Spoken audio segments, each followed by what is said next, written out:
Assalamualaikum warahmatullahi wabarakatuh. Halo Sobat Praktis. Saat ini kamu menyaksikan tayangan podcast rangkuman tentang Islam yang tentunya dipersembahkan oleh mahasiswa jurusan Komunikasi dan Penyiaran Islam YAIN Sultan Hamid Gorontalo.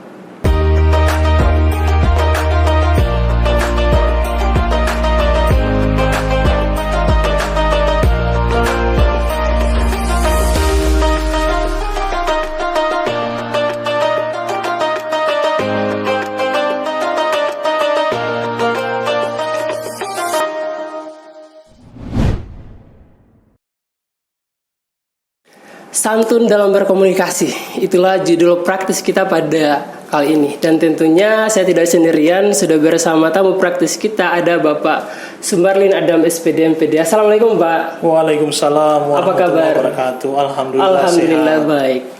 Jadi pada tema kita kali ini ya Pak, terkait tentang santun dalam berkomunikasi. Nah, dalam keseharian kita kan sering ada istilah public speaking, kemudian ada juga ya komunikasi. Kira-kira apa yang membedakan dari dua kalimat ini? Ya, baik ya. Sahabat praktis ya. Sebutannya praktis. Sahabat praktis ya. Iya. Baik, terkait dengan komunikasi dan public speaking. Memang antara komunikasi dan public speaking itu adalah sesuatu hal yang sama ya. Karena public speaking itu merupakan bagian daripada komunikasi. Keterampilan berbicara. Ya, karena komunikasi itu kan interaksi. Jadi interaksi antara satu orang dengan orang lain. Itu yang disebut dengan komunikasi. Nah, kalau public speaking itu adalah kemampuan seseorang, namanya saja public ya. Public itu adalah kemampuan seseorang di dalam berbicara di hadapan orang banyak ya, atau khalayak ramai. Jadi public speaking itu adalah kemampuan diri seseorang, bagaimana dia bisa mengelola kepercayaan dirinya untuk bisa berbicara dan tampil di depan umum. Kayak Pian saat ini ya sedang berbicara di hadapan kamera, itu harus membutuhkan kemampuan public speaking, tidak hanya sekedar komunikasi saja.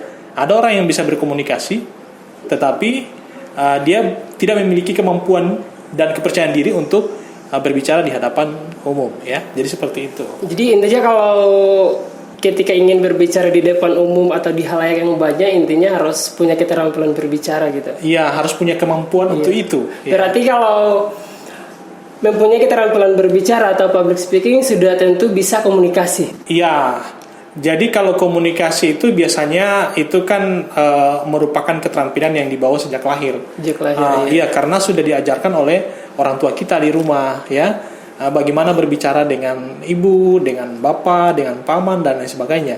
Tetapi ketika berada di bangku pendidikan, maka sudah mulai diajarkan public speaking. Bagaimana keterampilan berbicara di depan publik ya.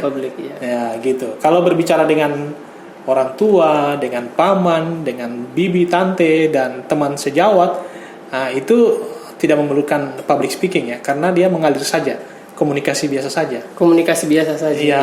Iya, berinteraksi. Pak, ini ya ada sebuah fenomena ini. Iya. Dimana misal ya, contoh ada seorang mahasiswa ya yang konfirmasi kepada dosen, tapi lewat via chat WhatsApp. Oh iya.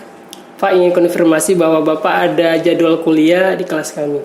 Betul. Tapi chat tersebut hanya di-read. Nah, kira-kira kalau dari pandangan Bapak ini kira-kira ada apa sebenarnya hanya di-read? Apakah memang pesan komunikasinya tidak sampai, atau dari Bapak sendiri kira-kira melihat kejadian ini seperti apa?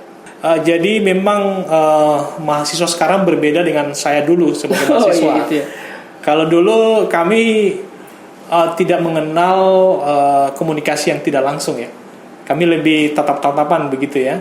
Jadi mengundang dosen itu langsung datang ke rumah, datang ke ruangan. Karena memang teknologi pada waktu itu belum secanggih sekarang ya. Nah, sekarang dengan adanya perkembangan teknologi ya, sudah ada WA ya, Messenger dan sebagainya. Nah, ini kadang-kadang membuat penafsiran yang berbeda. Misalnya begini, ada mahasiswa yang men-chatting dosen atau berkomunikasi dengan dosennya, kemudian sudah ada centang biru ya istilahnya ya. Kalau dia centang biru berarti sudah dibaca. Sudah dibaca. Tapi kemudian tidak segera dibalas. Kadang mahasiswa itu ada dua tanggapannya ya. Anggapannya yang pertama, wah kita dikacangin ini ya. Atau tidak dihargai lah begitu. Atau jangan-jangan dosennya marah. Iya. Gitu ya. Jadi atau banyak iya. Banyak interpretasi terkait dengan WA cuman dibaca doang. Jadi hanya dibaca doang, nggak pernah dibalas gitu. Padahal kan kalau sisinya kita sebagai mahasiswa ya, tentu mungkin ya butuh jawaban lah, biar kepastian itu ada. Ya betul, butuh kepastian, ya kejelasan, butuh informasi ya. Terkadang begini, ada beberapa faktor yang mendasari komunikasi itu tidak berjalan sebagaimana yang diharapkan. Kadang misalnya ada dosen yang kemudian di saat yang sama dia sedang menerima tamu misalnya. Atau misalnya di waktu siang hari dia sementara melakukan perkuliahan ya. Entah itu secara daring ya, apalagi musim pandemi seperti ini. Iya, Covid kan kebanyakan lewat daring. Lewat daring ya. Jadi kadang-kadang dia hanya baca aja dulu biar nanti ketika di rumah mungkin. Iya, ketika di rumah atau ada waktu yang senggang dia akan membalasnya. Jadi jangan dulu berpikir yang aneh-aneh. Intinya selalu berpikir positif. Selalu berpikir yang positif ya. Karena di dalam komunikasi itu salah satu faktor yang terpenting adalah rasa percaya diri dan rasa percaya kepada orang lain, lawan komunikasi kita. Bahwa orang lain yang kita ajak berkomunikasi itu, lawan bicara kita itu adalah orang yang baik dan menanggapi baik terhadap diri kita. Jadi jangan pernah menganggap ketika WA kita hanya di read doang, nggak segera dibalas, itu pertanda bahwa ada komunikasi kita yang keliru atau yang salah gitu ya. Sepanjang niat kita sudah baik gitu ya, untuk menyampaikan terkait dengan jadwal perkuliahan kepada dosen itu, yakin dan percayalah bahwa dosen itu akan menanggapi sesuatu yang baik terhadap apa yang kita sampaikan kepadanya. Jadi jangan dulu berpikir yang buruk ya terkait WA yang belum segera dibalas.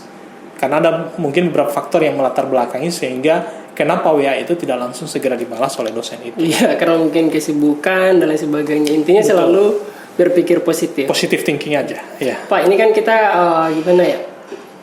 Selalu bertemu dengan kalangan yang berbeda, mungkin dengan orang tua kita, dengan ya mungkin ya seumuran dengan kita. Kira-kira bagaimana seharusnya kita berkomunikasi sehingga pesan kita yang kita sampaikan itu bisa tersampaikan dengan baik dan diterima juga dengan baik. Baik. Jadi dalam hal berkomunikasi itu kan tujuannya tercapainya interaksi ya. Adanya interaksi kedua belah pihak. Jadi memang interaksi ini ada beberapa faktor ya yang melatar belakangi. Misalnya begini, tentunya berbeda ya. Kita berkomunikasi dengan orang yang lebih tua, dengan berkomunikasi dengan sesama, dan berkomunikasi dengan orang yang di bawah umur dari kita. Iya, betul. Jadi begitu. Terkadang karena faktor kedekatan, misalnya dengan teman ya, kadang saya menjumpai begitu ya. Saya kadang ada grup-grup pembelajaran, tiba-tiba ada mahasiswa yang nyeleneh masuk, langsung dengan bahasa-bahasa yang istilahnya bahasa gaul lah ya, bahasa di internal mereka. Dengan kata-kata yang sifatnya kalau menurut sebagian orang itu tidak patut dan tidak pantas untuk komunikasi itu disampaikan melalui grup formal, misalnya ada dosen di dalamnya. Iya, betul. Tetapi tiba-tiba dia langsung nyeletuk aja di situ ya, kemudian langsung meminta maaf gitu ya. Saya tidak tahu bahwa ini grup yang ada dosennya gitu ya. Tiba-tiba seperti itu, karena terkadang ketua tingkat itu kan sebagai admin, dia hanya manggil ngundang-ngundang teman-teman aja tanpa ada pemberitahuan lebih dulu. Kadang begitu ya, bahwa di grup ini ada juga dosen yang bergabung di situ, sehingga komunikasi dengan sesama umur itu harus ada batasnya. Biasanya begitu ya. Iya. Biasanya lebih diatur ya, ada etikanya gitu ya. Bukan berarti bahwa komunikasi di antar sesama mahasiswa itu tidak ada etikanya, ada batasannya. Tetapi kadang-kadang etika itu bisa saja dilanggar karena ada kedekatan emosional. Karena ada kedekatan emosional, biasanya candaannya itu sudah kelewat batas. Karena mungkin sering bercanda, jadi kan ya. Iya, kadang begitu. Iya. tidak ada batasan lagi. Iya. Bahkan kalau orang tidak ada candaan, itu dianggap sudah membatasi diri, kayak begitu. Jadi di dalam berkomunikasi itu pun ada beberapa hal yang perlu kita perhatikan. Yang pertama, situasinya ya. Situasi. Kayak kalau situasinya dengan orang yang lebih tua ataupun ada guru kita di situ, tentunya komunikasi juga kita harus kita sesuaikan dengan kondisi seperti itu. Tapi kalau dengan teman sebaya ya situasinya juga kita harus kondisikan. Ya, seperti itu. Begitupun dengan orang tua, ya.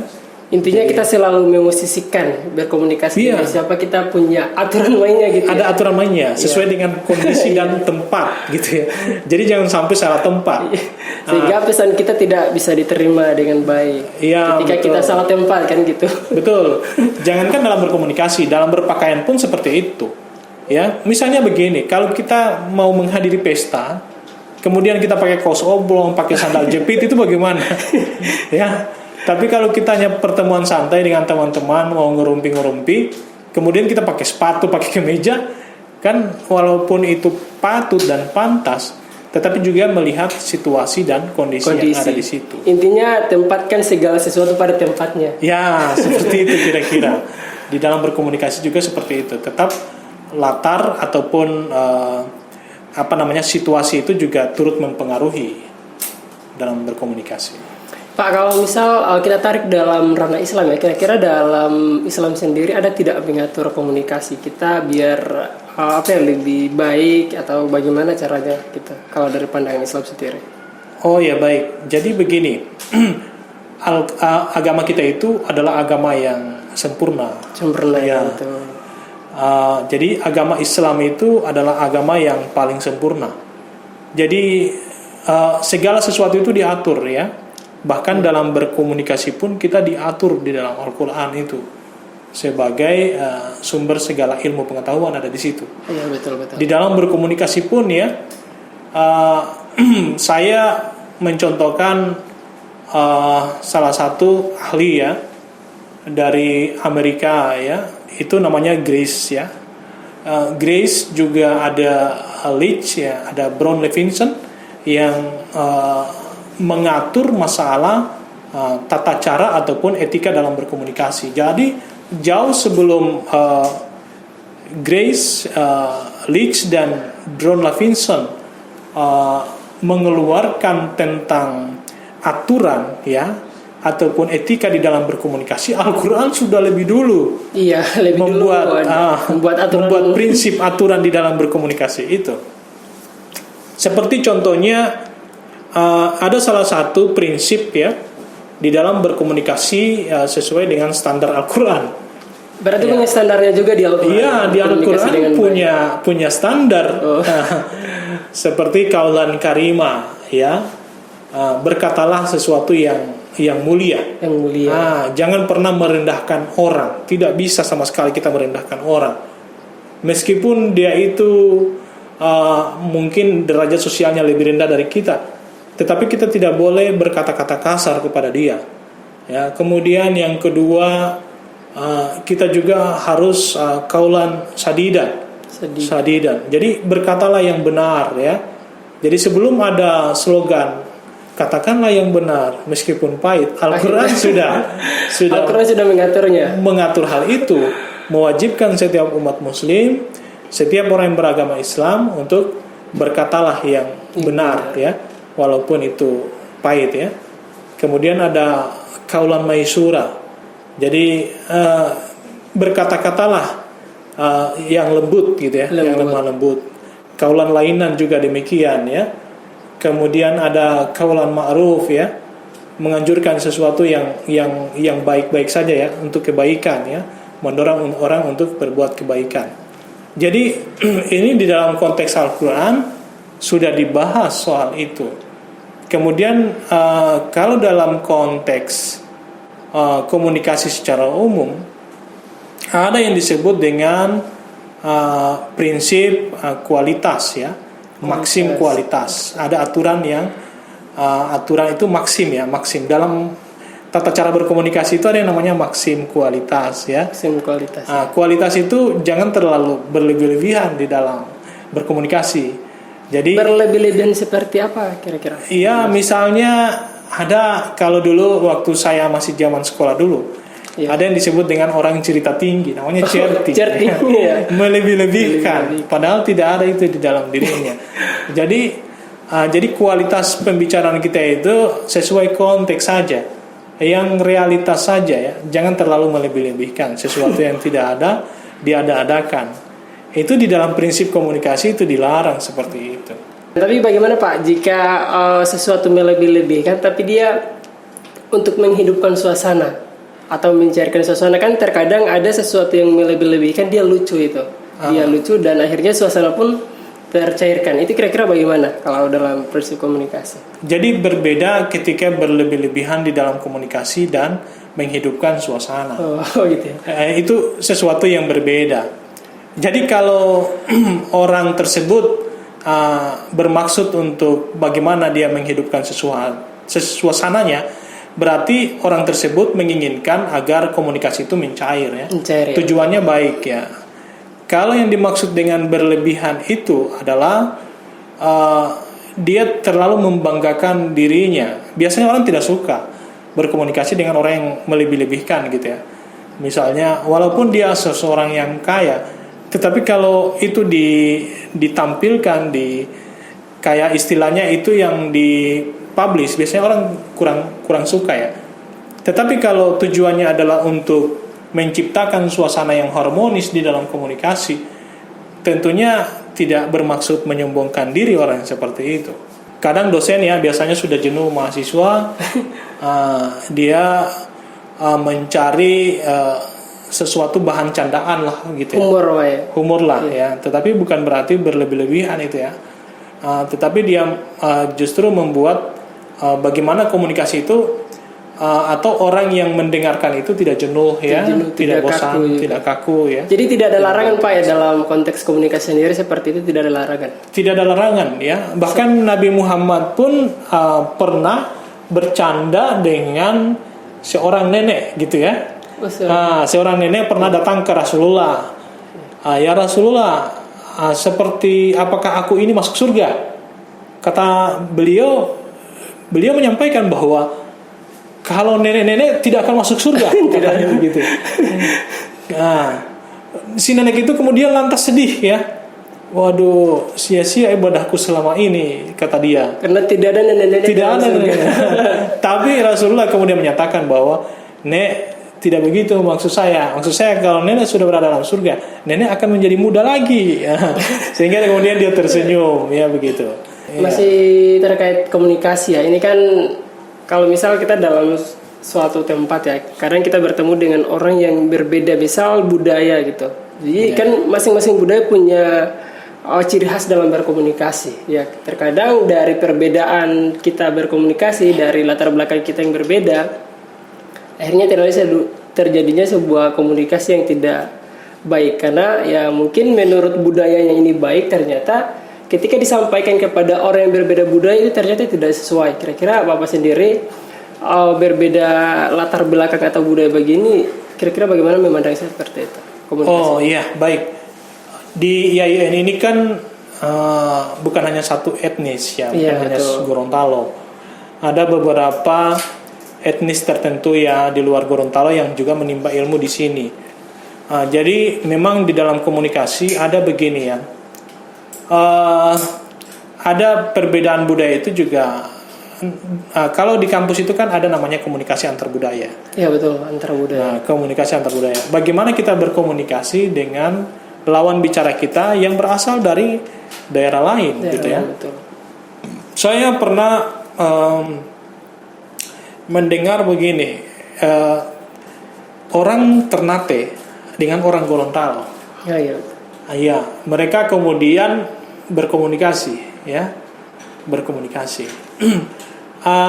Orang Ternate ini biasanya, ya, mohon maaf, ini bukan dalam konteks porno audio ya atau porno apa ya, tidak. Tapi memang di mereka itu kalau rambut itu biasanya disebut dengan hutu.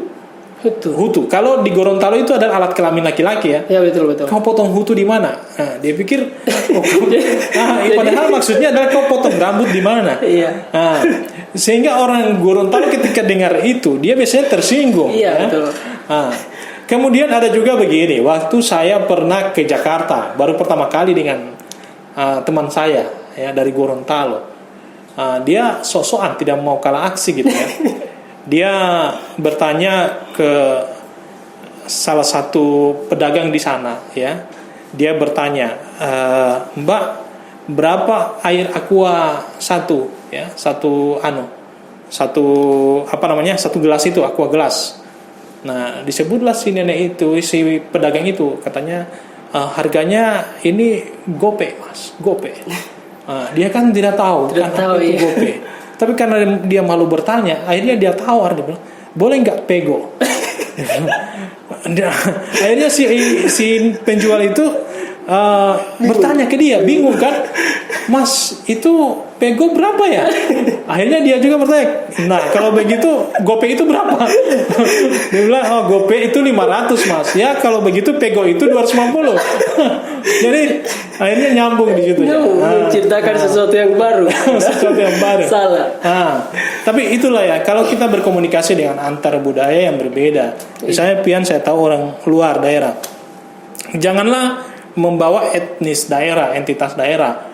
Oleh karenanya di dalam berkomunikasi itu ada yang disebut dengan bahasa pemersatu, bahasa persatuan, bahasa Indonesia. Iya, jadi dengan berbagai macam suku kita bertemu dengan berbagai macam budaya yang tentunya juga berbeda bahasanya disatukan dengan satu bahasa itu. Nah, sehingga muncullah namanya komunikasi itu. Komunikasi. Ya, intinya terjalinlah interaksi. Iya. Intinya kita perlu memahami komunikasi antara budaya, Pak, seperti itu. Iya. Jadi karena kita dibatasi oleh waktu ya, terima kasih kepada Bapak Sumarlin telah hadir. Sudah habis ini. Iya.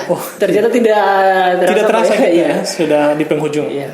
Iya, jadi intinya kepada teman-teman sobat praktis dimanapun kita berada, dengan kondisi apapun kita, pentingnya kita mempelajari santun dalam berkomunikasi, karena memang itu sangat berpengaruh ketika kita berada dimanapun kita berkomunikasi atau berinteraksi dengan orang lain.